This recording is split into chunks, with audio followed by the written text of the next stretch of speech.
మన దేవుని పరిశుద్ధ నామంలో మీ అందరికీ శుభములు తెలియజేసుకుంటా ఉన్నాను.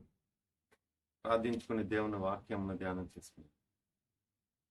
మహాపరిశుద్ధుడైన తండ్రి, ప్రేమగల దేవ, గొప్పవాడ, ఉన్నతుడా, మహిమోన్వితుడా, మహిమ కలిగినటువంటి మహారాజా, నీ యొక్క ఉన్నతమైన ఘన నామమును బట్టి నీకు వందనాలు చెల్లిస్తా ఉన్నాము.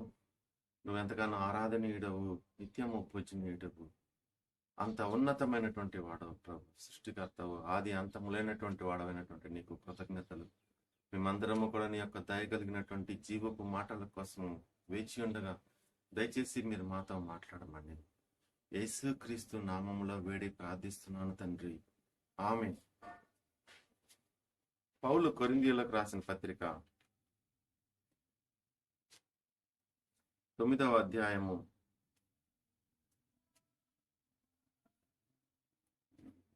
14వ వచనం. అలాగున సువార్త ప్రచురించేవారు సువార్త వలన జీవింపవలనని ప్రభువు నియమించి ఉన్నాడు. నేనైతే వీటిల్లో దేనినైనాను వినియోగించుకొనలేదు. మీరు నా ఎడ్ల ఇలాగున జరపవలనని ఈ సంగతులు రాయనూ లేదు. పౌలు సంఘములో తనకున్నటువంటి హక్కులను స్వేచ్ఛగా లేదా స్వతంత్రంగా వదులుకున్నాడు అని పౌలు ఈ కొరింథీయులకు తెలియజేస్తా ఉన్నాడు. తన యొక్క జీవనము కొరకు, తన జీవన సంబంధమైనటువంటి అవసరాల నిమిత్తము పౌలు సంఘము మీద ఆధారపడలేదు. సంఘము యొద్ద నుంచి ఎటువంటివి కూడా స్వీకరించనూ లేదు. అయితే అవన్నీ కూడా న్యాయార్థమైనవి.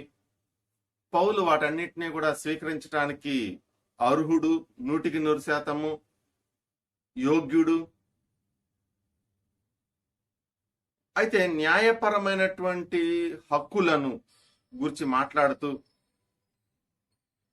వాటన్నిటినీ కూడా తన ఎడల జరిగించమని ఆ విధంగా అతడు రాయట్లేదు.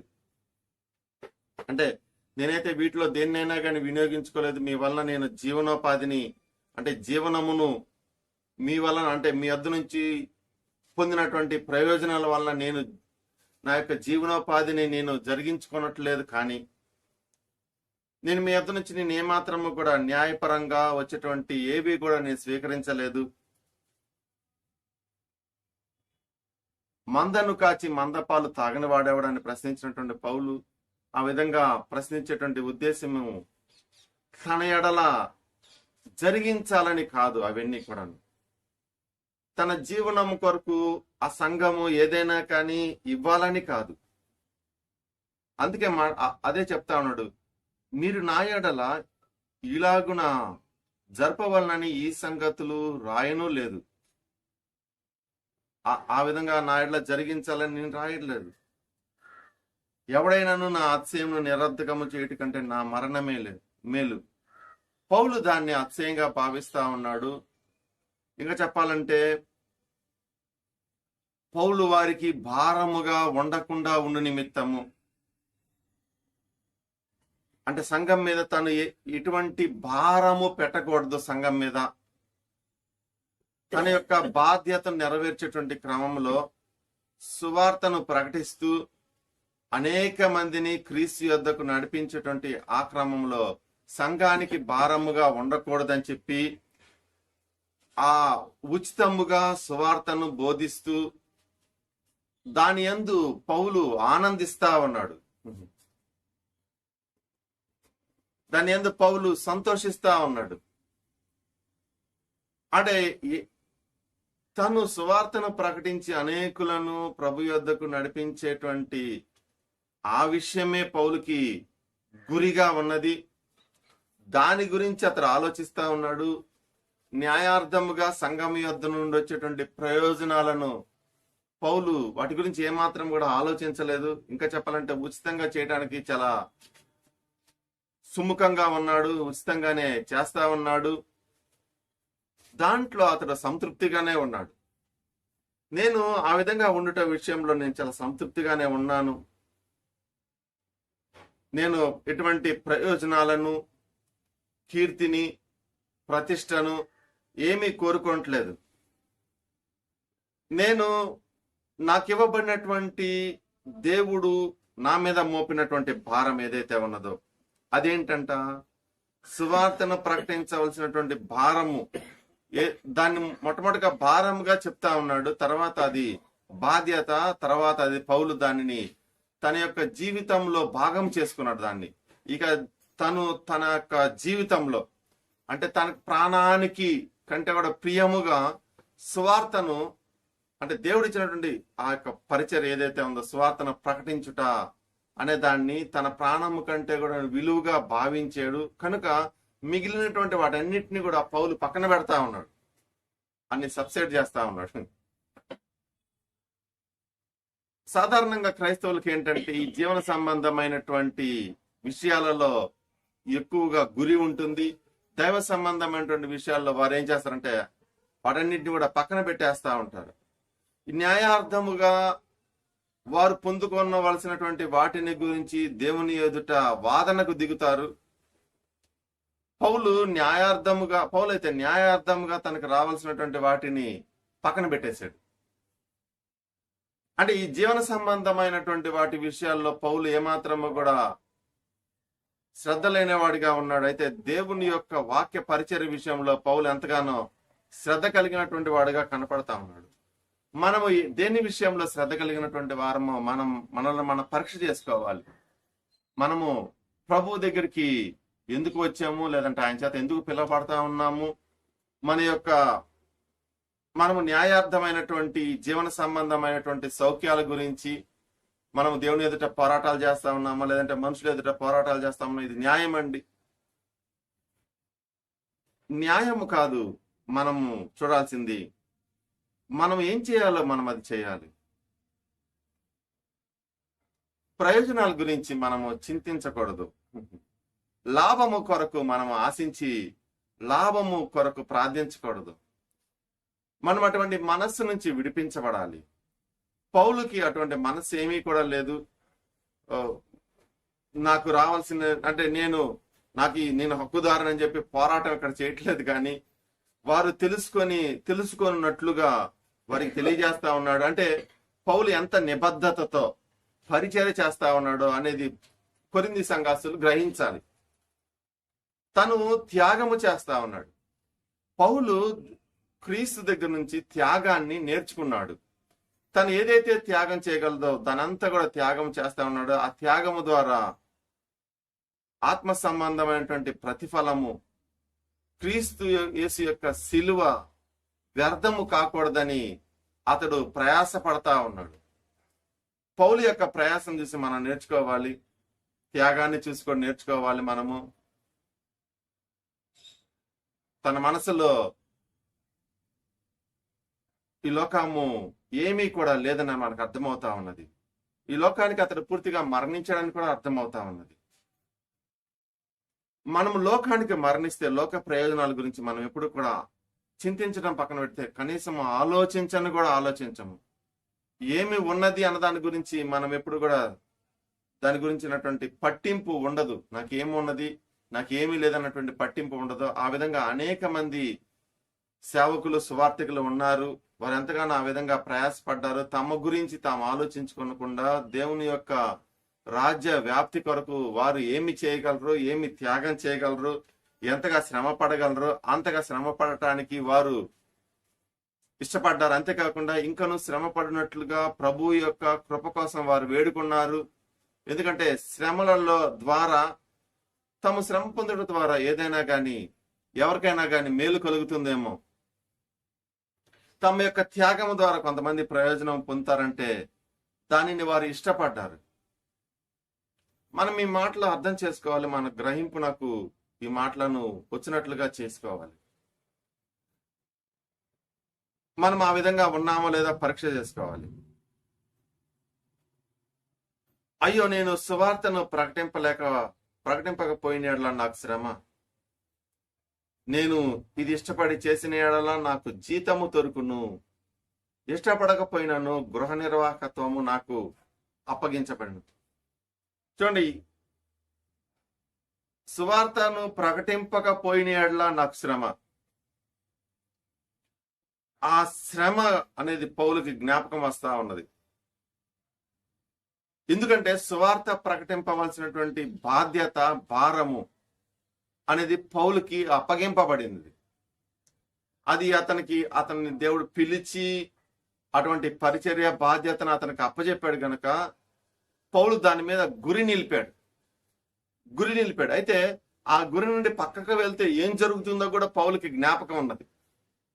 నాకు ఎంతగానో శ్రమ, నాకు ఆ శ్రమ వద్దు, నాకు ప్రభు ఎదుట అతిశయ కారణం ఉండాలి, నేను ఆయన నాకు అప్పగించిన దానిని నేను నెరవేర్చే విషయంలో నేను ఎంత త్యాగమైనా చేస్తాను, ఎంత శ్రమైనా గాని నేను పడటానికి ఇష్టపడతాను. ఇంకా చెప్పాలంటే న్యాయార్థమైనటువంటి ప్రతిఫలాలు, లాభములు నేను వదులుకోవటానికి కూడా ఇష్టపడతా ఉన్నాను. ఎందుకంటే క్రీస్తు యేసు యొక్క శిలువ వ్యర్థము కాకున్నట్లుగా నా ప్రయాస యొక్క ఫలితాన్ని నేను పొందుకున్నట్లుగా. చూడండి, ప్రభు నీకు అప్పగించినటువంటి బాధ్యతను నెరవేర్చేటువంటి విషయంలో నువ్వు పౌలుని మాదిరిగా తీసుకున్నావా? ఆయన దాని బాధ్యతగా భావిస్తా ఉన్నాడు. ఇంకా చెప్పాలంటే అది భారము, అది మోపబడినటువంటి భారము. ఒకవేళ స్వాతను ప్రకటించకపోతే నాకు శ్రమ అన్నటువంటిది కూడా అతనికి జ్ఞాపకం ఉన్నది. అయితే ఇష్టపడి చేసిన యెడల నాకు జీతము దొరుకును. జీతం గురించి కూడా మాట్లాడుతా ఉన్నాడు. ఇక్కడ ఆయన ఉచితంగా చేస్తా ఉన్నాడు. ఇంకా చెప్పాలంటే అయితే జీతము ప్రభు ఇస్తాడన్న సంగతి పౌలుకు తెలుసు.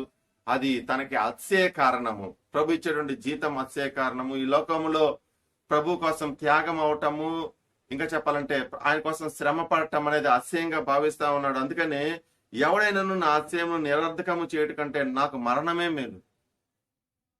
ప్రభు ఎదుట అతిశయం, దాని గురించి మాట్లాడుతూ ఉన్నాడు. అంటే ప్రభు ఎదుట ఏవేవి అతిశయ కారణాలుగా ఉంటాయో, అంటే ప్రభు ఎదుట ఏవేవి మెప్పుకరముగా మెచ్చుకొనదగినవిగా ఉంటాయో వాటన్నిటినీ కూడా పౌలు వెంబడిస్తా ఉన్నట్లుగా అర్థమిస్తా ఉన్నది. అన్నిటినీ కూడా నాకు ప్రభు ఎదుట మెప్పు కావాలి, మీ యొక్క చప్పట్లు నాకు అవసరం లేదు, మీరు మమ్మల్ని నన్ను పొగడాల్సినటువంటి అవసరం లేదు, నన్ను తృణీకరించినను నేనేమి కూడా చింతపడను, మీ యొక్క పొగడతలు, మీ చప్పట్లు, మీ తృణీకారాల గురించి నేను ఎప్పుడు కూడా ఆలోచించట్లేదు, నాకు మనిషి యొక్క గౌరవ మర్యాదలు నాకు అక్కర్లేదు, నాకు కావాల్సింది ప్రభు యొక్క ప్రశంస నాకు కావాలి. ఎంత గౌరవ మర్యాదల కోసం ప్రాకులాడుతూ ఉంటారండి మనుషులు.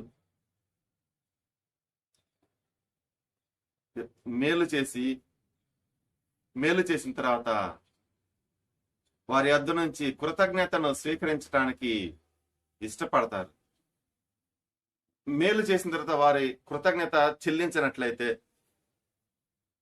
దాన్ని మనసులో పెట్టుకుంటారు, గాయపడతారు, దాని గురించి మాట్లాడుతూ ఉంటారు. కనీసం థ్యాంక్స్ అని చెప్పలేదండి, నేనేం కోరుకోలేదు, కనీసం థ్యాంక్స్ అని ఎందుకు చెప్పాలి? నువ్వు దాన్నేనా కానీ ఎందుకు కోరుకుంటున్నా? ప్రశంసను ఎందుకు కోరుకున్నా? నువ్వు ప్రశంస కోసం నువ్వు మేలు చేసావా? చిన్న మనసులు, అల్పమైనటువంటి మనసులు. పౌలు ఎవరి ప్రశంస కూడా కాదు, దేవుని యొక్క ప్రశంస. దేవుని యొక్క ప్రశంస అనేది చాలా గొప్పది. దానికోసం బ్రతకమని ఆయనే చెప్పాడు. బలా నమ్మకమైన మంచి దాసుడా, అటువంటి ప్రశంస అనేది మనకు అవసరం. అటువంటి ప్రశంస అంటే ప్రశంస కోసం అని కాదు, కానీ అతను దేవుడి యొక్క చిత్తానుసారంగా జీవించి దేవుడు తనకు అప్పగించినటువంటి పనిని సంపూర్ణంగా నెరవేర్చాడని అర్థమిస్తా ఉన్నది. ఆ ప్రశంసకు ముందుగా దేవుని యొక్క చిత్తం అనేది నెరవేర్చబడాలి తప్పనిసరిగా. నువ్వు దేవుని యొక్క చిత్తం నెరవేర్చబడితే నీకు ఆ ప్రశంస అనేది అనుగ్రహించబడుతుంది. ఆయన చిత్తము నీ జీవితంలో నెరవేర్చబడేటువంటి విషయంలో నువ్వు ఎన్ని అవమానాలైనా కానీ సహించటానికి ఇష్టపడాలి. ఇష్టపడతా ఉన్నావా? అసలు నీ ఇష్టం ఏంటి? గౌరవమా, మర్యాద, న్యాయార్థమైనటువంటి ఈ లోకంలో ప్రయోజనాల? న్యాయసమ్మతంగా ఈ లోకంలో ప్రయోజనాలు పొందుకోవచ్చు క్రైస్తవుడు. ఒక పరిమితి వరకు కూడా న్యాయార్థంగా ఈ లోకంలో ఉన్నటువంటి వాటన్నిటినీ కూడా వినియోగించవచ్చు. వినియోగానికే వాడుకోవచ్చు. అయితే ఇక్కడ న్యాయ అన్యాయాలు కాదు, హక్కులు కాదు, మనం ఎంతవరకు లోకానికి వెలుగుగా ఉన్నామనేది ముఖ్యం. నేను ఎంతవరకు లోకానికి ఉప్పుగా ఉన్నాను అన్నదే ఇక్కడ ముఖ్యం. అందుకని అనేకులు ఏం చేశారంటే తమ దగ్గర ఉన్నటువంటి ఆస్తులన్నిటినీ కూడా వారు వ్యయము చేయటానికి ఇష్టపడ్డారు. వారు ఆ విధంగా లోకానికి ఉప్పుగాను వెలుగుగాను ఉన్నారు. ఆ వెలుగు క్రీస్తు యేసు యొక్క వెలుగే. క్రీస్తు ఏ విధంగా ఉన్నాడో క్రీస్తు యొక్క త్యాగాన్ని వారు అనుసరించారు. మనము న్యాయార్థమైనటువంటి ప్రయోజనాల కోసం ప్రభు దగ్గర పోరాడకుండా ఆయన యొక్క త్యాగాన్ని నేర్పించమని ప్రార్థిద్దాము. త్యాగాన్ని నేర్చుకుందాం. అది ప్రభు యొక్క మనస్సు. త్యాగము చేయటం అనేది ప్రభు యొక్క మనస్సు. ఆయన మనస్సు కావాలని ప్రార్థించండి. ఆయన వలె ఉండాలని కోరుకోండి. ఆయన యొక్క అడుగు జాడలలో నడవాలని ఆశించండి. ఆయన మనకి ప్రభు అయి ఉన్నాడు, మనకి మాదిరి అయి ఉన్నాడు. ఆయన యొక్క జీవన సరళిని మనం అనుసరించాలి. ఆయన వ్యక్తిత్వమును కూడా, ఆయన యొక్క క్రియలను మనం వెంబడించవలసినటువంటి వారంగా ఉన్నాము. పౌలు ఆ విధంగా యేసును వెంబడించేట్లో అగ్రగణ్యుడిగా ఉన్నాడు. ఇంకా చెప్పాలంటే అపోస్తలులందరిలో కూడా పౌలు అగ్రగణ్యుడు అవ్వచ్చేమో. ఎందుకంటే పౌలు యొక్క ప్రయాస చాలా గొప్పది. పౌలు ఎటువంటి ప్రయోజనాల కోసం, ఈ లోక సంబంధమైనటువంటి ఎటువంటి ప్రయోజనాల కోసం, హక్కుల కోసం, ఆధిక్యతల కోసము, గౌరవ మర్యాదల కోసము పని చేయలేదు. కానీ క్రీస్తు యేసు యొక్క శిలువ వ్యర్థము కాకుండానట్లుగా తనని దేవుడు నమ్మి తనకి అప్పచెప్పినటువంటి ఆ యొక్క పరిచర్య బాధ్యతను నెరవేరుస్తా ఉన్నాడు. తనని నమ్మి దేవుడు నాకు అప్పచెప్పాడు.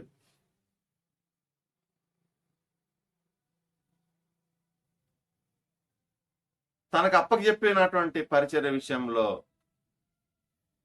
ఆయన నమ్మకస్తుడుగా ఉండాలని కోరుకుంటా ఉన్నాడు.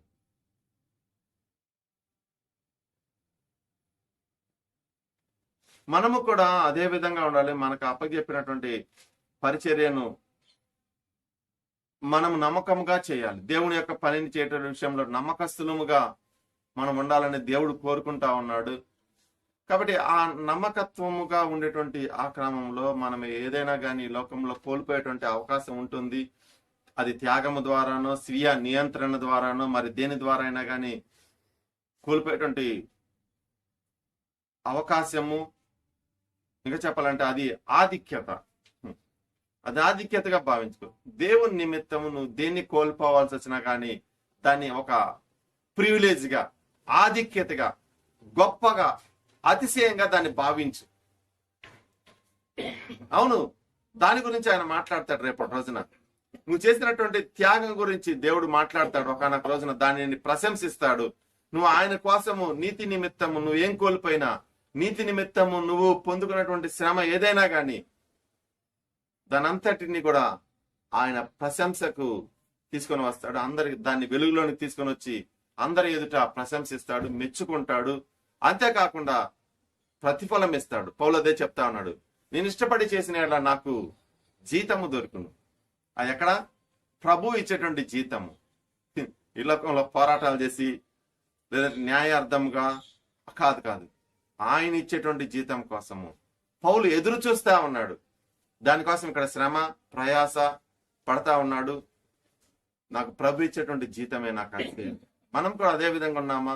దేవుని యొద్ద నుంచి ఎటువంటి జీతము పొందుకోవటానికి మనము సిద్ధపడతా ఉన్నాము? నిత్య జీవార్థమైనటువంటి ప్రతిఫలమా, లేదంటే తీర్పు అనేటువంటి మరణమున? ఆలోచన చేసుకోవాలి. ఏ మార్గంలోనూ ఉన్నావు? ఎటువంటి భావజాలముతో నువ్వు నింపబడి ఉన్నావు? ఎటువంటి ఆలోచన విధానం చేత నడిపించబడతా ఉన్నావు? పరిశుద్ధాత్మ చేత మనం నడిపించబడాలి. నీకు అర్థం కాకపోతే దేవుని యొక్క వాక్యం చేత నీ యొక్క మనస్సు నడిపించబడాలి. అదే చోదక శక్తిగా ఉండాలి. నిన్ను నడిపించేది దేవుని యొక్క వాక్యమై ఉండాలి. వాహనానికి ఇంధనము ఏ విధంగానో నీ యొక్క మనస్సుకి దేవుని యొక్క వాక్యము అదే విధంగా ఉండాలి. అందుకని వాక్యము చదవండి, ధ్యానించండి. అప్పుడు అది నీకు ఇంధనంగా పనిచేస్తుంది. నువ్వు అనేకమైనటువంటి మానసిక సంబంధమైనటువంటి రుగ్మతల నుంచి బయటపడతావు. అంటే మానసిక సంబంధమైనటువంటి రుగ్మతలు ఏంటో చెప్పానా మీకు? ఏమీ కాదు. ఈ లోకాన్ని గురించినటువంటి చింతే మానసిక సంబంధమైనటువంటి రుగ్మత. అది పెద్ద రోగం. అది దైవ చింతన కలిగి ఉండాలండి. అది నిన్ను పైకి ఎక్కిస్తుంది. దైవ చింతన అది వివేకము కలిగినటువంటి వ్యక్తికి ఉంటుంది. అవివేకికి మానసిక రుగ్మతలు ఉంటాయి. ఎప్పుడు చూసినా గానీ ఈ లోక సంబంధమైనటువంటి బాధల గురించే మాట్లాడతాడు.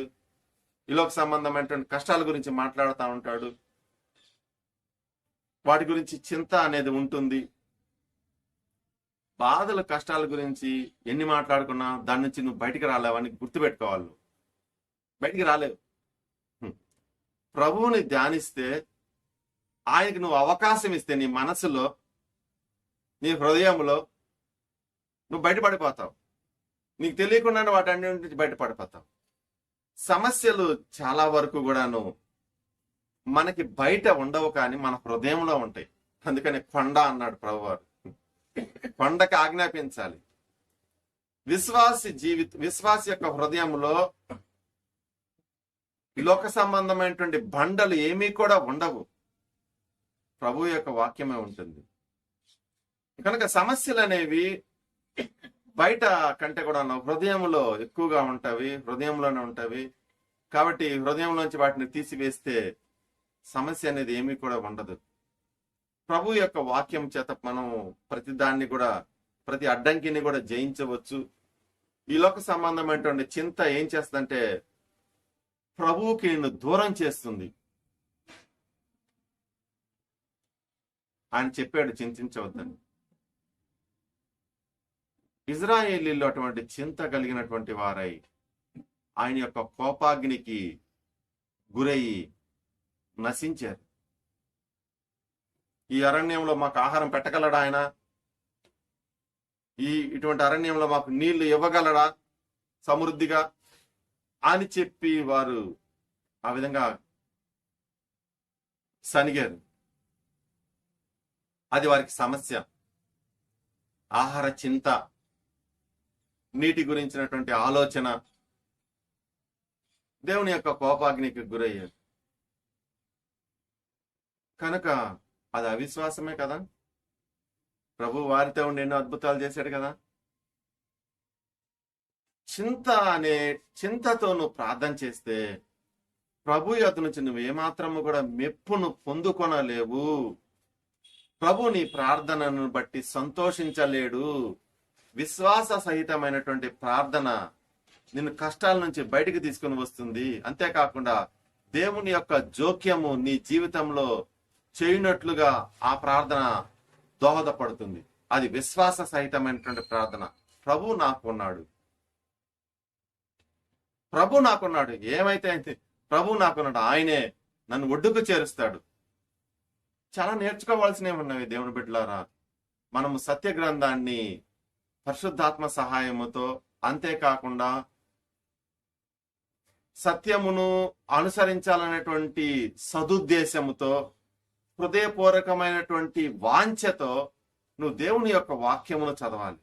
ఈ లోక సంబంధమైనటువంటి ప్రయోజనార్థాల కోసము ఎక్కడ రోగం తగ్గుతుంది, ఎక్కడ అప్పులు తీరుతాయి, ఎక్కడ ఇక ప్రయోజనాలు వస్తాయి, ఎక్కడ ఆశీర్వాదం అనేటువంటి మాట ఉంది, ఇది కాదు. నేను ఏ విధంగా దేవుణ్ణి సంతోషపెట్టవచ్చు అని నువ్వు ఆ విధంగా ప్రభు వాక్యాన్ని ధ్యానించాలి. ఏ విధంగా ఆయన ఎదుట నిందారహితుడిగా ఉండాలి. నేను శుద్ధురాలైనటువంటి పరిశుద్ధ కన్యకగా, ప్రభువుని వరించేటువంటి కన్యకగా నేను ఏ విధంగా ఉండాలి. అది జరుగుతుంది. అది జరిగేటప్పుడు నువ్వు ఆయన వరుడుగా, నువ్వు వధువుగా ఉన్నావా? వధువు సంఘములో నువ్వు ఉన్నావా? ఆయన పరిణయమైనటువంటి ఆ క్షణం కోసం ఎదురు చూస్తా ఉన్నావా? అటువంటి శుద్ధత, పవిత్రత నీకున్నదా? అది జరుగుతుంది. పరిణయం అనేది జరుగుతుంది. అయితే నువ్వు ఉండటము ఉండకపోవటం అనేది నీ చేతుల్లో ఉంటుంది. అందుకని మన మనస్సులను చెత్తకి అప్పగించకూడదు, లోకానికి అప్పగించకూడదు. నువ్వు చాలా విలువైనటువంటి వాడవు, దానవు. నీ యొక్క విలువ ఎంతో తెలుసా? యేసుక్రీస్తు వారి యొక్క రక్తము ప్రాణమే. ఆయన ప్రాణము కంటే నువ్వు విలువైనటువంటి వాడవు, దానవు కనుక ఆయన తన ప్రాణాన్ని ఇచ్చివేసి నిన్ను కొనుగోలు చేశాడు. నువ్వు కొనబడినటువంటి వాడవంటే విలువైనటువంటి వాడవే. నువ్వు ఉచితంగా నువ్వు ఆయన ఎద్దకు రాలేదు. ఆయన నీ కొరకు వెల చెల్లించాడు. అంటే నువ్వు విలువైనటువంటి వాడు కనుక మనము విలువైనటువంటి వారంగా ప్రభువు ఎంచాడు కనుక ఆ విలువను మనము నిరూపించుకోవాలి. అవునయ్యా, నేను విలువైనటువంటి వాడినే అని ఎప్పుడంటే ఆయనను వెంబడించడం ద్వారా నువ్వు విలువైనటువంటి వాడిని నిరూపించుకుంటావు. నీకు అతిశయ కారణము ప్రభు ఎదుట ఉంటుంది. ఈ లోక సంబంధమైనటువంటి గౌరవ మర్యాదల కోసం మీరు ఎప్పుడు కూడా పరిగెత్తొద్దు. అది క్షణంలో నువ్వు ఉన్నంత కాలమే ఆ గౌరవ మర్యాదలు. నువ్వు ఈ లోకాన్ని విడిచిపెట్టిన తర్వాత నిన్ను ఎంత పొగిడినా ఏం ఉపయోగము? చూడండి, మరణించినటువంటి వారందరూ కూడా విగ్రహాల్లో ఉన్నారు. వారు దేశభక్తులు అవ్వచ్చు, మరేమన్నా ఎవరైనా కానీ అవ్వచ్చు. వారిని ఎంత పొగినా కానీ ఏం ఉపయోగం అండి? ఎంత వారిని శ్లాఘించినా కానీ ఏం ఉపయోగము? చూడండి, నశించిన తర్వాత గౌరవానికి అర్థం లేదు. అయితే మనము జీవించేటువంటి వారమైతే, ప్రభు ఎదుట మనము జీవించేటువంటి వారమైతే ఆ గౌరవం అనేది నిరంతరము కూడా ఉంటుంది. ప్రభు ఇచ్చేటువంటి గౌరవము, ప్రభు ఇచ్చేటువంటి ప్రశంస కోసమే నువ్వు జీవించాలి. ఎందుకంటే ఆయన దగ్గరికి నువ్వు వెళ్తా ఉన్నావు కనుక. ఆయన దగ్గరికి వెళ్ళాలనేటువంటి వాంఛ కలిగినటువంటి వారందరూ కూడా ఇటువంటి జీవితం కొరకు వారు ఏమాత్రం కూడా సందేహించరు. ఎన్ని కష్టాలున్నా కానీ వారు భక్తిని విడిచిపెట్టరు. చాలా మందికి భక్తి కష్టంగా ఉంటుంది. కష్టంగా ఉందంటే లోకం ఇష్టంగా ఉందని అర్థం ఇస్తా ఉన్నది. నీకు భక్తి కష్టం అవుతుందంటే లోకం ఇష్టంగా ఉంది. ప్రార్థనకు రావటం కష్టంగా ఉంది, సమయానికి రాలేకపోతా ఉన్నావు, లోకము బాగా ఇష్టంగా ఉంది. నిన్ను రానిది లోకము మందిరంలోనికి తాత్సారం చేసేటట్లుగా చేస్తుంది, ఆలస్యం చేసేటట్లుగా చేస్తుంది. ఆలస్యం వలన చాలా నష్టాలు జరుగుతాయండి. కన్యకలు ప్రవేశించలేకపోయారు, 5 కన్యకలు కూడా. అప్పటికే తలుపు వేయబడింది. ఆలస్యమైంది. నోవాహు ఓడ తలుపు దేవుడు మూసివేసిన తర్వాత అనేకులు వచ్చి తలుపు తీయమంటే ఆలస్యం అయిపోయింది. నువ్వు ఆలస్యం చేసేటువంటి విషయంలో నువ్వు లోకాన్ని ప్రేమిస్తూ ఆలస్యం చేస్తా ఉన్నావని అయితే ఆ లోకమే ఒకనొక రోజు నీకు అడ్డుగా ఉంటుంది. సరైన సమయంలో నువ్వు ప్రవేశించలేవు. బోర ఊదినప్పుడు నీకు అది వినపడదు. అందరూ ఎత్తబడిన తర్వాత మేల్కొంటే ఎలాగా? ప్రార్థన చేసుకున్నాను. పరిశుద్ధుడైన తండ్రి, ప్రేమగల దేవా, నీకు వందనాలు చెల్లిస్తా ఉన్నాము. మేము సత్యము నీ యొద్ద నుంచి పొందుకొని సత్యంలో జీవించేటువంటి వారముగా చేయండి. నీ మాటలను ప్రియముగా ఎంచి, నీ మాటలను జీవపు మాటలుగా ఎంచి, మేము నీ యొక్క మాటలకి మమ్మల్ని మేము లోబర్చుకునేటువంటి వారంగా చేయండి. ఈ నీ వాక్యము మా అందరి జీవితాల్లో ఫలింప చేయమని నజరేయుడైన యేసుక్రీస్తు నామములో విడి ప్రార్థన చేస్తున్నాను తండ్రి. ఆమేన్. తండ్రి అయిన దేవుని ప్రేమ, కుమారుడైన యేసు కృప, పరిశుద్ధాత్మ దేవుని సన్నిధి మనకు సదా తోడైండును గాక. Amen. Thank you. May God bless you all.